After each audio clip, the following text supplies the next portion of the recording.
Guys, today we're going to see my buddy Chris. We're going to his world. He's going to show us his entire world of old school video projection. Cinematic projection, like we used to see in the picture theaters when we were kids. 35mm film, spinning off big reels onto a screen. He's got it all set up. He's going to give us the rundown on how it happens, how it was, how it is, and how he does it today. This is, I'm not real sure what to expect here, guys, so come with me, man. Let's get after it and see what my buddy Chris has got to show us. Let's do this.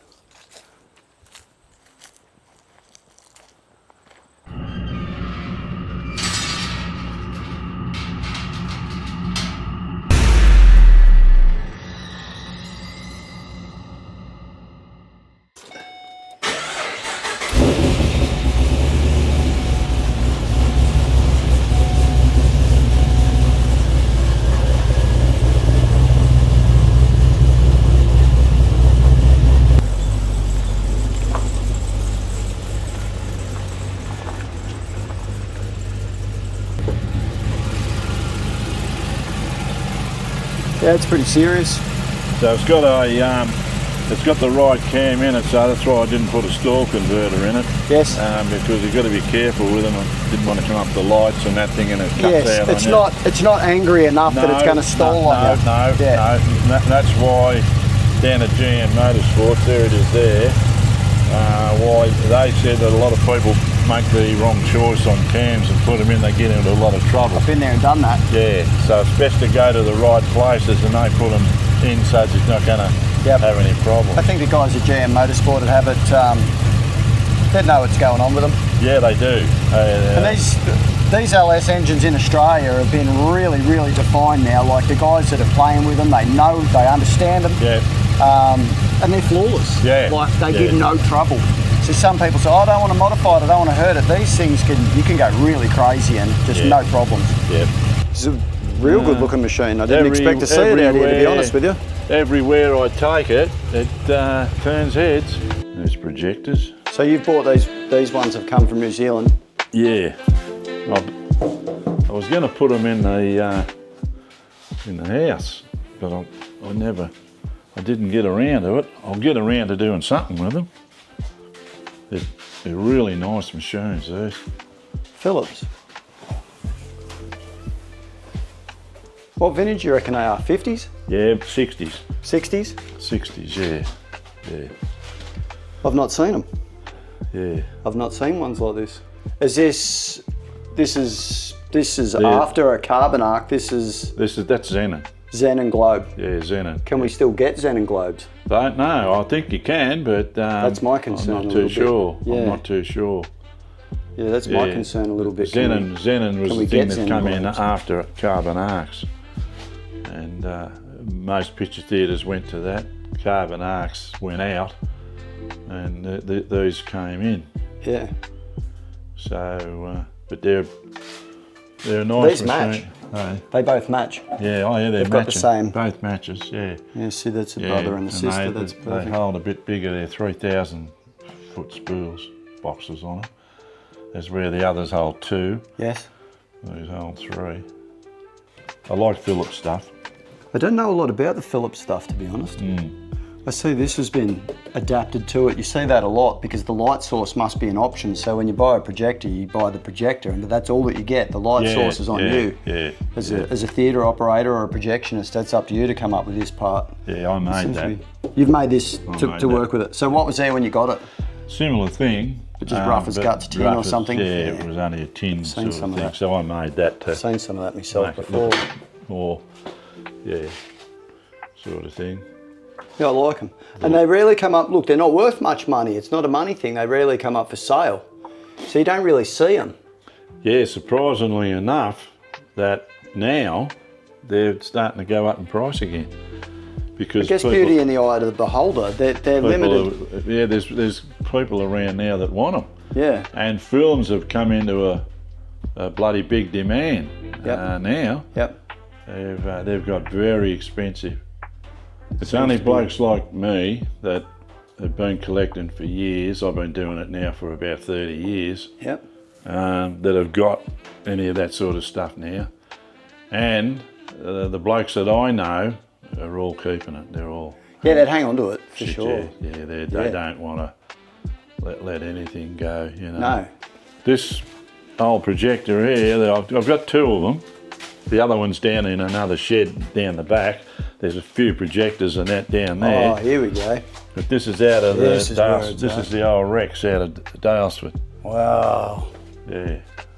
I've got two of them. They're both of them. Wow. And when they were pulled out of the Rex in Dalesford, they went to Melbourne, and I was really good mates with a bloke called, I won't tell you his name, and he used these himself in his shed, in like a shed like this, and he had a picture of his screen and all that stuff.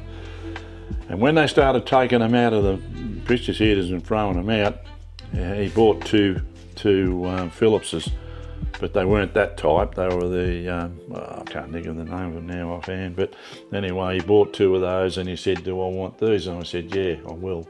He said, because they're out of Dalesford, they can't, and he was a guru on it all. He knew where all projectors come from. What brand is that, Chris? What's... Cummins and Wilson, I think. Oh, yeah, C&W. Yeah, C&W, out of, Sydney. Yeah. Yep. I've seen smaller machines like this size. Yeah. By them. Yeah. I didn't know that they did full commercial size 35mm ones. I didn't know that. Yeah. Very unusual pedestal. It is unusual. Because it's that old, very old, that. What do you think that would be? That'd be late 30s? 1920s. 1920s? Yeah, 20s. Maybe. That's borderline silent film. Maybe very early 30s, I suppose. The Rex Theatre in Dalesford was built 1928, I think, 28 or something like around that era. They would have been state of the art when they were installed, obviously. That would have been a thing. Yeah. I remember going up there to the matinees when I was a kid and everything, and these would have been showing everything then. I love the way this pivots here. Look at this adjustment down here. Yeah. To get it to pivot to align it. Yeah, the tilter all works still. Yeah, look at that. Yeah. What a masterpiece. What a masterpiece. Yeah. We were just talking about these cases here and how I've never seen these cases. Okay. Yeah, I've got some really nice ones up inside. They've got films in them. Yeah. Film case. Yeah. Never seen them. Wow. Yeah. He's part of the family. Shark is his name. Yeah. I'm a bit gobsmacked, to be honest. There's your canisters. That's got the original movies in them. Gunfight at the OK Corral. And that's John Jarrett. John Jarrett, he presented me with that. So do you know Wolf Creek? I know the movie. Yeah. Well, I play Mick Taylor myself for him. Yeah. Yep. So hang on. So you played the role. You played a role in that. No, I do live shows for him. He doesn't do any live shows. I do those wherever we might go. He'll be there at some of them. So I play Mick Taylor. He doesn't do it outside of the film. It's funny now you mention it. You'd pull him off no problem. Hence why you got the job. Yeah. It's just so, you don't look like as big a psycho. He's not either. In real life. In real life. Yeah. So when I do anything like that, a week before I've got to go down the bush. I do it every day, and I gradually change from me to Mick. And by Saturday, that's when we usually do whatever we're going to do. Or Sunday, it might be a car show or some sort of a show. By then I'm Mick Taylor, so I start talking like him, and the laugh, So all that stuff, I practice it all up to get it right, and So he told me I had to do that. That's what I've got to do. So. He's been your coach. Yeah. Yep. You're a good bloke. You got me very intrigued, buddy. I'm going to go home and watch it again. I haven't watched that in probably 10 years. Yeah. What year did it come out? Jesus. It would be that long. 15 odd years ago. Yeah, I reckon I caught onto it after, way after. Oh, brother. Oh, that's Crocodile that's Dundee. Crocodile Dundee. On the, up here. The time machine in the cases there. That's the original 1964, I think it came out. Somewhere around that. That's the original. It's in good nick too. That's the Rod Taylor one.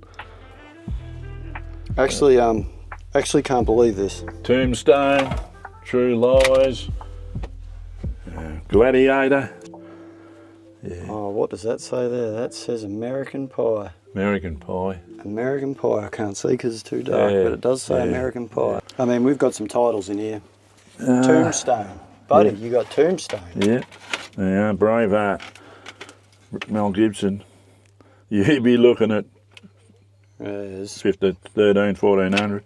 pretty iconic stuff. Yeah, Gladiator. yeah, Gladiator. They're all here. Look, what happened? Waterworld. Thelma and What's Louise. that? Something Team America. Team America. Crocodile Hunter. Yep. World's Fastest Indian. Yeah. Oh, mate, you got some titles. Lots of them I wouldn't sell. I just would not sell, you know. But The Hurricane.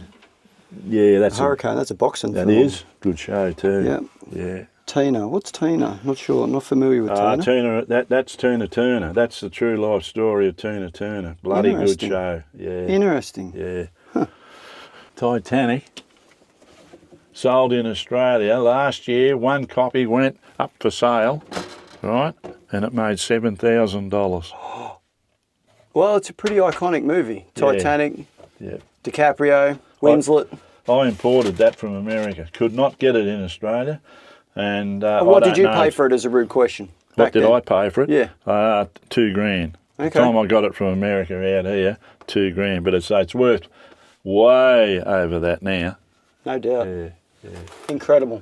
Actually, I've got movies here that have never been shown in the box. They've never been on a reel.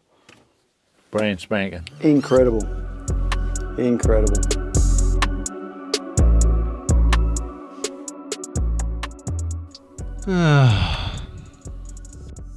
Most blokes that have got setups like this with 400 halogen globes, that's what we used to use mostly all the time. Okay. Some of the collectors have gone to Xenons, but there's a few around that still use carbon arcs, Yep.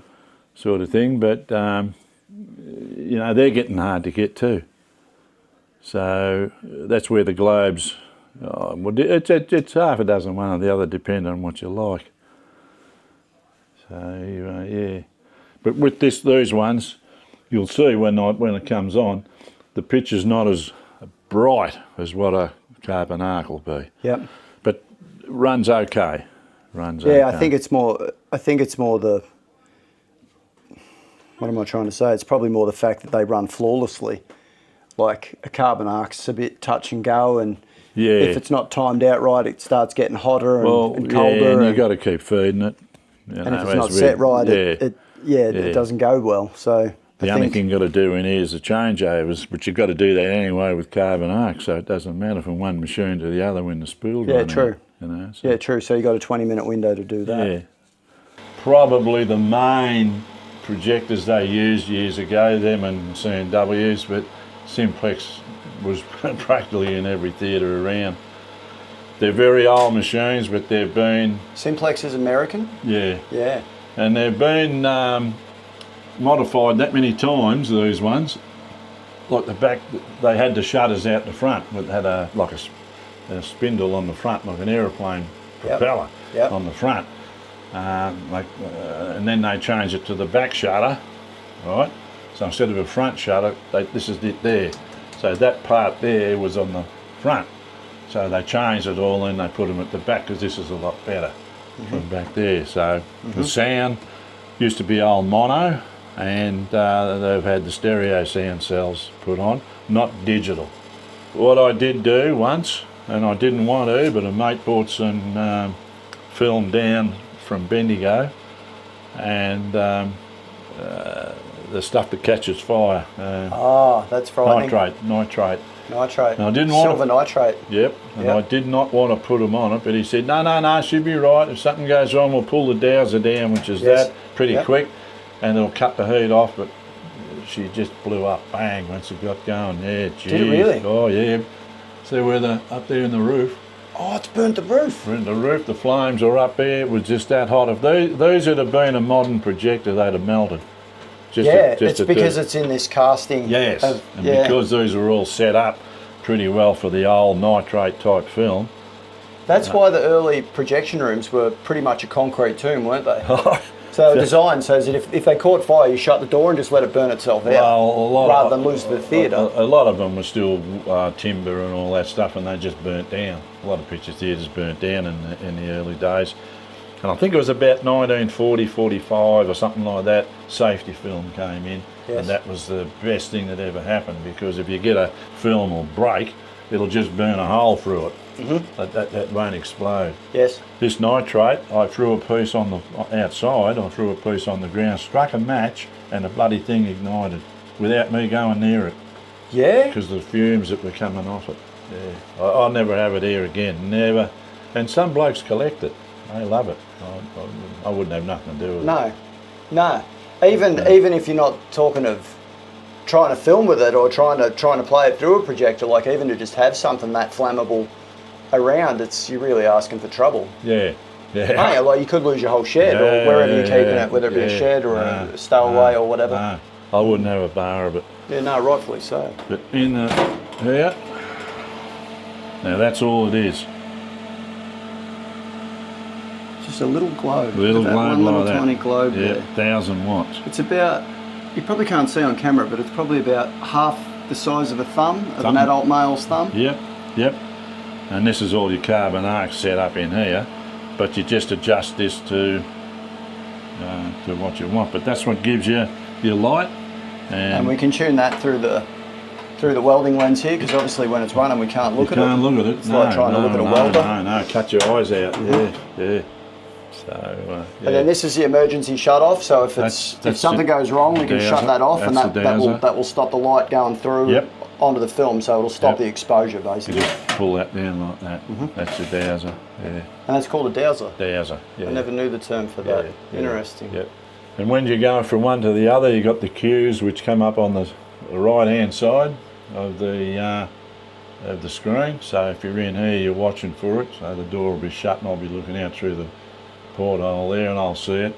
So say this one's going, I'll be over there, and I'll see the first cue, bang. So I start the machine up. I'll flick that button like that there, right? Flick it, and then the second cue I see, I hit that red button there. Now that one cuts that machine out, and straight away automatically this one, and you won't even know I've changed it. under the next reel. And that's cool, man. It was a projectionist thing, how good they were at doing changeovers. Yep. That was their signature, right? Oh yeah.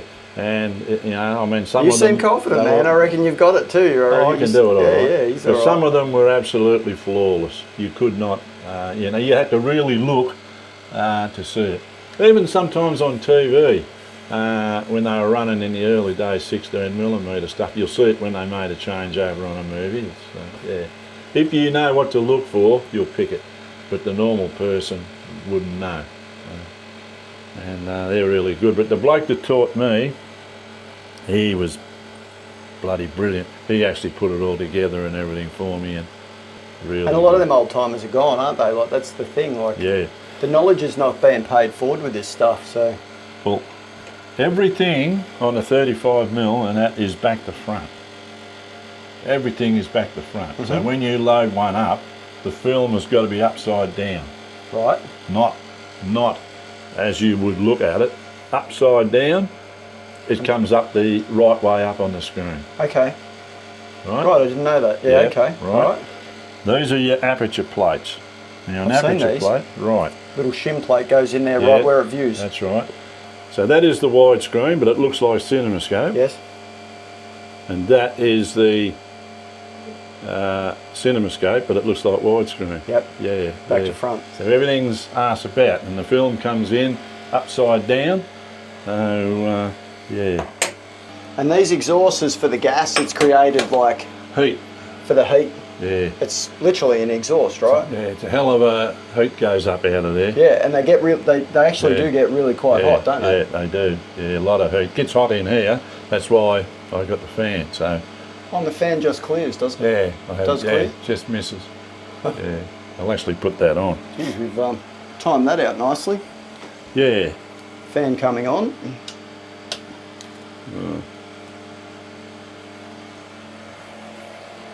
Yeah, so it just keeps a bit of heat down. You know, And then looking down the cinema, that's what we're looking at. Superb. Yeah. They're a bit of a handful. Like you get, if something goes wrong, you get 20 minutes or to repair it before you change over to the other machine. So you've got to repair it, whatever's wrong, and then you've got to rethread before that 20 minutes runs out. Otherwise, you've And got if it nothing. doesn't, you're going to have a gap in the film, and people are probably going to start walking out, want their money back, The right? whole thing closes down. You know, yeah. So. Good projectionists back in the early days, and that they were worth a lot of money to the picture theatre owners. You know, good ones. You know, and there were some really good ones around years ago. I feel sorry for them now. One bloke who was a very good projectionist, he said to me, when I'm up in the projection room and I've got control of everything, the dimming of the lights, they don't do that anymore. They just switch everything straight on. All your dimmers for your theatre out there in the auditorium to dim them off on. All this is presentation. He said, when I've got all that, I'm in control of that. I control that down. I've got the slides. I'm running the slides to advertise things or what up and coming attractions and that sort of thing. I look out through the portholes. He said, and you know who I think I am? I said, a projectionist. No. He said, a captain of a ship. He said, I'm looking out under the deck. Yep. The deck is the auditorium. He said, and I've got control of the ship. I'm running it. So he said, whatever happens is up to me. And I thought, geez, that's well put, you know. Yeah, man. And Yes. and if you think about it, you are, because you've got control of everything. There's a lot of people out there, and a good movie. People are in the moment. You got to get them to They're that. in the moment. Like you know, most people are paid to go to a movie to see something that they believe in. Yeah. So yeah, you could see. Yeah. So anyway, I'll get this one going. Let's do that. Yeah. Usually, when they're loaded, or not. So this is recovery. That's feed at the top. That's feed, right? That's feed. This is recovery. Now, when they're loaded, they've got extra load on everything. One finger, put it in the reel like that. Right. Take up the slack. It's there, and then when you turn the switch, give her a pull at the same time. Oh, just to get it going. Yeah, okay. And stops it dancing. Okay, so then you want she on, bang, there she goes.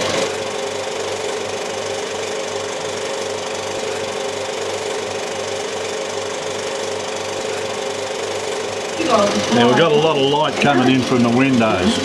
And that's the sound here. Down there. Now if you don't get the loops right, and you get it out of synchronisation, the mouths are spoken and it doesn't synchronise up. You see that at times? Yep.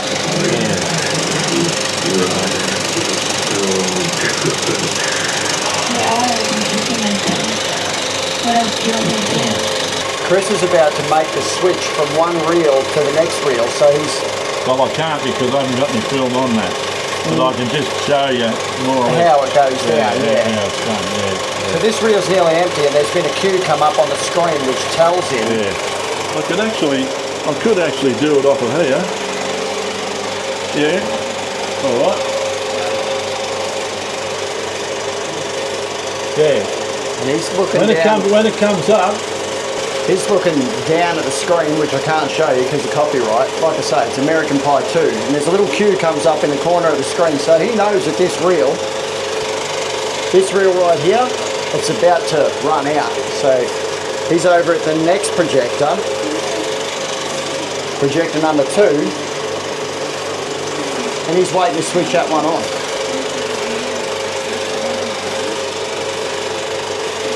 So as this one finishes, the next one starts, and the audience never knows that that's happened. We're getting close. Righto, see that?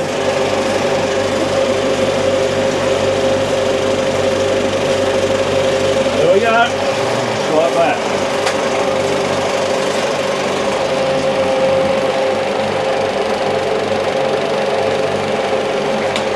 This one now stopped. Number 2 over there is now running. Yeah. Did you see it out there? Did you see it? Bang like that? Yep. So that would have went to the next reel. And yeah. Simple as that.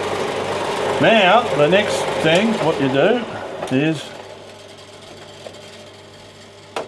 you take this one out.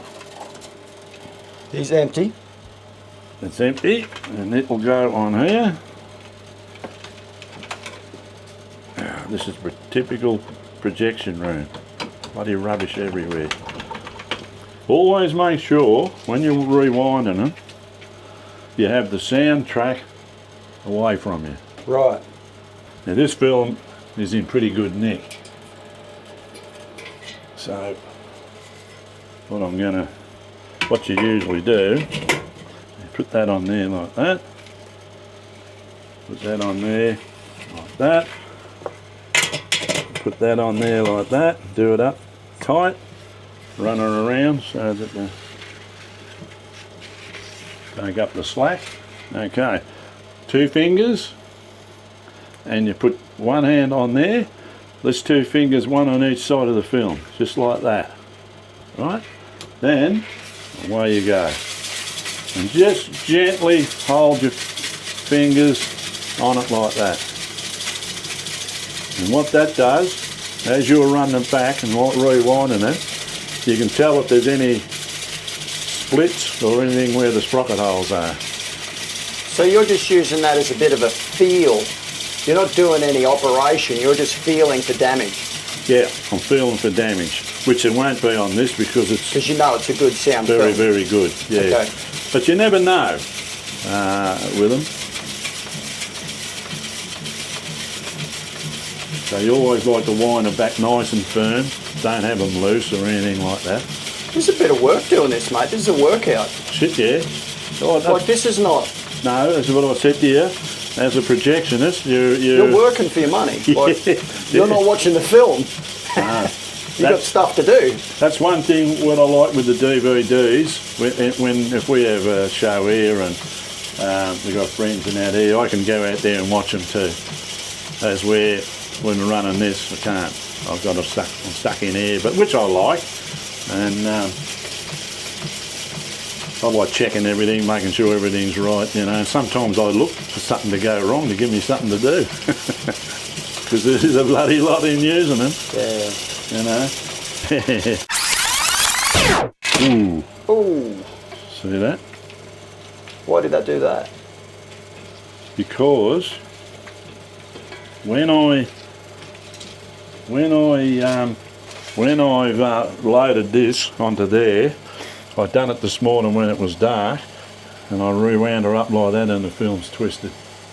Oh, it had a twist in it. You felt it with your finger. That's why you do that guide thing, like you said. That's right. Yeah. Lucky it was only in the last little bit, so you don't have to try and do that to the whole. No. There it is there. That's all it was. Yeah. Didn't do no damage. These will probably be all right because the film was that good. On the gates, this is what they call the gates, and they come out, I'll get black gunk. There's a little bit there. See? Oh, yes. Okay, but they'll get black gunk on them. Mm-hmm. And when that happens, and if these lose tension, right? I see that. They'll have a little spring set on the other side, holding tension. Yeah, Yes, they have. Yep. And that will upset your picture. Okay. And this here, they get black gunk on them. There's some there, you can see it. And what I do, I'll just leave it there and I'll give them a clean after. I clean them a rag and some metho. I use metho. Okay. Yep. Metho being a white spirit, so it evaporates. Yep. Yep. And just put it on a rag. That's what I'll do it for you and show you. Just always pays. A good projectionist always does this. Always after a, not every reel, after a session. All you do is put a bit of that on there like that, and you just rub them,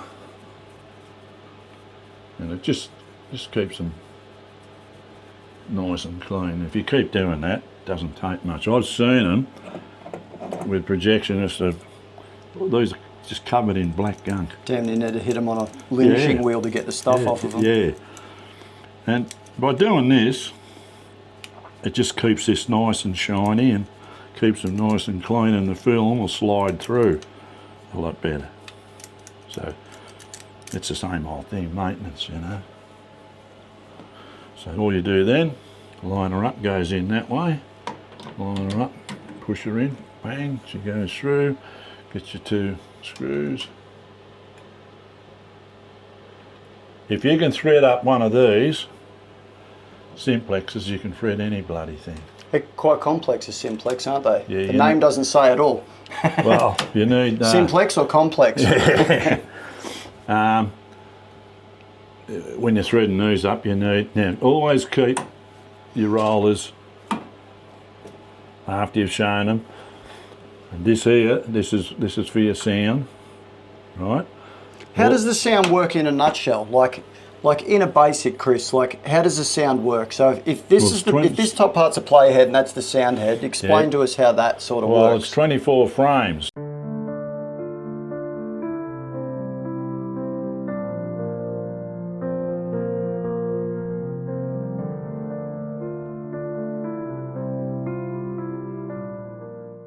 The sound is advanced, right?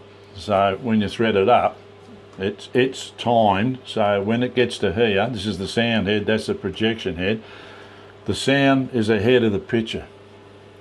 So the sound's reading, yeah. Now if you don't ever get it right, if it's a Western, a bloke will pull the bloody gun out of his holster and it goes off before he gets it out of his holster. Yeah, because your sound's out. Yeah, I understand. The sound's out, yeah, so it's got to be right. How do you know?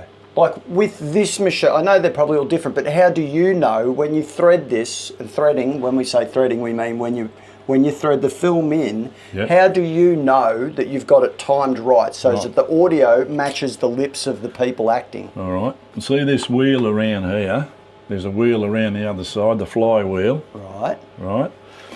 You put your finger, that's right. Okay, it's got a sprocket up there. So, right, you turn it, nothing happens. It's like timing a car. Nothing happens, and then all of a sudden you feel it take up. There it is there, right there. That is all in coordination with your aperture plates, the whole bloody lot, everything. So if you get that right, and then your loops, everything will be right. But if you get it out, your frame's out, the picture, you start it up, then you got half a picture. So all of a sudden you've got to wind this down because the bloody picture's out, everything's out. Yeah. So you've got to make sure that's right. But even the best sometimes can get them slightly out of synchronisation, you know. It happens. How does the sound work basically? Like when the sound goes through, how do we get sound? Like what gives us what we hear? How do we get that from that piece of film? There. All this is the sound is relayed, right? It's relayed through this light. The light comes out through there, right? This is what's called an exciter lamp. And the exciter lamp picks up the sound. It reflects it through here and onto the sound track.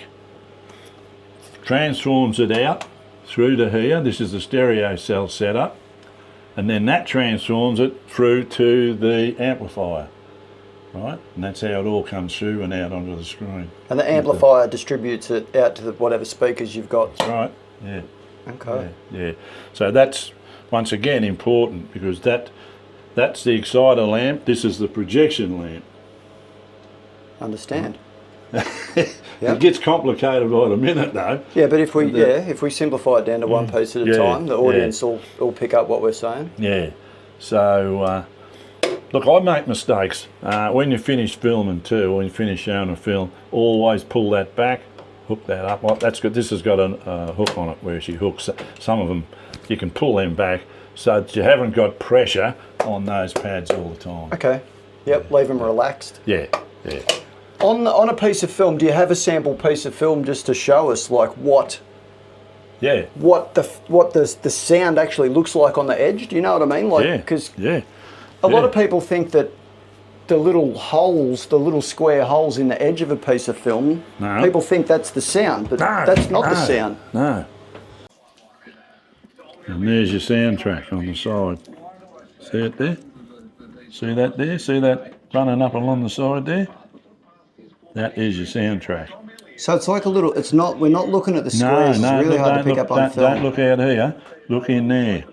You see that, like a thicker line and a thinner line with a couple of gaps? It's like Morse code. Yes, well that is the soundtrack, and that's where it all is. It's like Morse code. Yeah. So what happens here, the sound, if they were talking, the picture's there, and the actual thing what they're saying is down here. Yes. Because it's already gone through the picture heading down to the sound head. Yes. This is the good lady's room. Look at this little room that she has under the floorboards. It was out of all junk, a junk room. And I said, and this is where she does her sewing. Look, she's even got like overlockers and all sorts of stuff. Yeah, I've got it. Just to give you an idea, this is my head into the roof. Embroidery machine and a little embroidery machine overlocker. Sewing machine, which I'm making a puffer quilt at the moment. You're making a what? Puffer quilt. Oh, yeah, like this. Yeah, you fill it up with wadding. I've got to sew through all there and puff them up. And then this is the other one which I've got to finish. Really got to finish for my bed.